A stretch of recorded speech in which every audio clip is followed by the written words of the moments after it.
নমস্কাৰ আপোনালোকে চাই আছে ক্ৰিকেট গুৰু আছাম ইউটিউব চেনেল। গুজৰাট টাইটেন্সৰ হাতত 4 উইকেটত পৰাস্ত হৈছে RCB। 4 উইকেটত জয়লাভ কৰিলে গুজৰাট টাইটেন্সে আৰু ইয়াৰ লগে লগে গুজৰাট টাইটেন্সে কিন্তু সৰু সুৰা কামবেক এটা কৰিছে। বৰ্তমান সময়ত পইণ্টছ টেবুলত তেওঁলোক 5 নম্বৰত আছে আৰু চতুৰ্থ স্থানত থকা যিটো টিম ৰাজস্থান ৰয়েলছ তেওঁলোকতকৈ কিন্তু মাত্ৰ 2 পইণ্টতহে পিছ পৰি আছে। অকণমান ইফাল সিফাল এখন মেটচ জিকা হৰাৰ ইফাল সিফাল, গতিকে টপ 4ত প্ৰৱেশ কৰা একেবাৰে কিন্তু ওচৰত আছে গুজৰাট টাইটেন্স। গুজৰাট টাইটেন্স এনেকুৱা এটা টিম যি কিন্তু ঘটনা ঘটাব পাৰে, এটা টপ 4ত থকা টিমক উলিয়াই তেওঁলোক কিন্তু টপ 4লৈ গুচি যোৱাৰো সম্ভাৱনা এটা আছে। গতিকে এইখিনি সময়ছোৱাত এনেকুৱা হ'ব পাৰে যে টপ 4ত থকা টিম বাহিৰলৈ ওলাই যাব পাৰে দুটামান বা এটামান, তাৰ সলনি তলৰ পৰা কিন্তু গুচি যাব পাৰে টিম।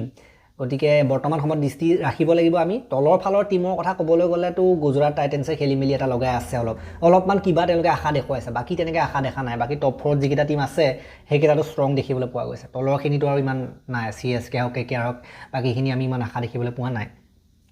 বাকী যি কি নহওক, এখন খেলত RCBৰ বেটিং আজি বিপৰ্যয় বুলি ক'ব লাগিব। কেতিয়াবা বেটিং কলাপছ হয়, আজি কলাপছ হ'ল।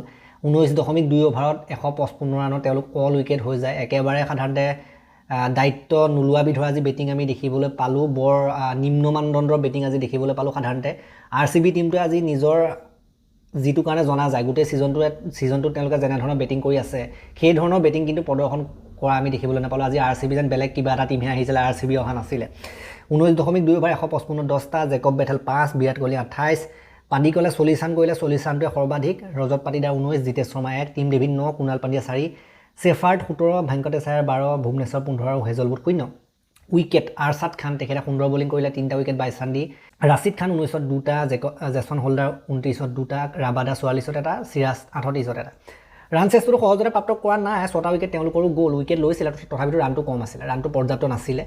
আজি যদি 180 190 দিলেহেঁতেন তেতিয়া হয়তো কিবা এটা আশা কৰিব। 200টো আজি খেল আছিলে, 200 কৰিব পৰা বিধৰ খেল আছিলে, কাৰণ গুজৰাট টাইটেন্স টিমটোতো 4 অভাৰ সাধাৰণতে এটা বল থকা অৱস্থাত খেলখন জিকিছে ন।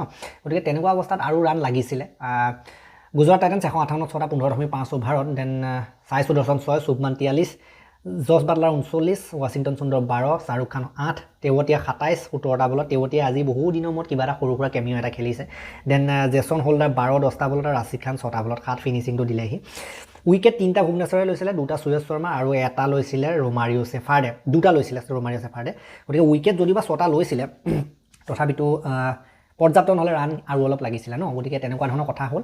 আৰু ইয়াৰ পাছত যদি আপোনালোকে পইণ্টছ টেবুল বৰ্তমান সময়ত চাই, তাততো দেখিবলৈ পাব, মই আলোচনা কৰিছিলোঁ যে গুজৰাট টাইটেন্স টিমটোৱে 10 পইণ্ট লৈ পেলাই 5 নম্বৰত আছে আৰু বেছি দূৰত নাই। কিন্তু SRHও 12 পইণ্ট, RRও 12 পইণ্ট। গতিকে এখন দুখন হৰা জিকাৰ ইফাল সিফাল গুজৰাট টাইটেন্স কিন্তু প্ৰৱেশ কৰি যাব পাৰে। টপ 4ৰ কিন্তু কাষত তেওঁলোক আছে, একেবাৰে ক্ল'জ হৈ আছে কিন্তু গুজৰাট টাইটেন্স। গতিকে গুজৰাট টাইটেন্সে যদি আগবাঢ়িব বিচাৰে, একেৰাহে জিকি গ'লে কিন্তু তেওঁলোকৰ কাৰণে ধুনীয়া কথা হ'ব পাৰে। বাকীকেইটা বাৰু তলৰ আমি ইমান আশা দেখা নাই। CSK 6, DC 6, এইখিনি ইমান আমি আশা দেখা নাই। KKR 5, এইখিনি বাদেই দিয়ক বুলি ক'ব পাৰি। 5টা টিমে বৰ্তমান সময়ত টপ 4ৰ সাধাৰণতে ৰেচত বনি আছে। গুজৰাট টাইটেন্স আৰু টপ 4ত যিকেইটা আছে সেইকেইটা টিম, বাকীখিনিৰ আশা ইমান মই দেখিবলৈ পোৱা নাই। এতিয়া যদি আমি নেক্সট খেলখনৰ কথা ক'বলৈ যাওঁ, নেক্সট খেলখন আছে আপোনাৰ ৰাজস্থান ৰয়েলছ আৰু দিল্লী কেপিটেলছ। জয়পুৰত আছে, ৰাজস্থানৰ হোম গ্ৰাউণ্ডত এখন খেল আছে। ৰাজস্থান ৰয়েলছ টিমটো এনেকুৱা হৈছে যে কেতিয়াবা এখন জিকে, কেতিয়াবা এখন হাৰে, আকৌ জিকে, এনেকুৱা ধৰণৰ হৈ আছে। কিন্তু যি কি নহওক, এনেকৈয়ে তেওঁলোকে ইফাল সিফাল কৰি মেলি লাষ্টত টপ 4টো পাব, সেইটো টেনশ্যন ল'ব নালাগে। আৰু জয়পুৰতে যিহেতুকে খেল এইখন, আৰু মোৰ বোধেৰে এইখন দিল্লী কেপিটেলছৰ লগত আছে। দিল্লী কেপিটেলছ বেয়া টিম নহয়, ভালেই খেলে। এইখনত হয়তো ষ্টাৰ্কো আহি যাবগৈ। ষ্টাৰ্ক 3 মে'ৰ পাছত আহিব বুলি শুনিছোঁ। ষ্টাৰ্ক এতিয়া নাহে, 3 মে'ৰ পাছত আহিব। অক্ষৰ পেটেল অধিনায়ক তেওঁলোকক কৈছিলে, ষ্টাৰ্কো নাথাকিব।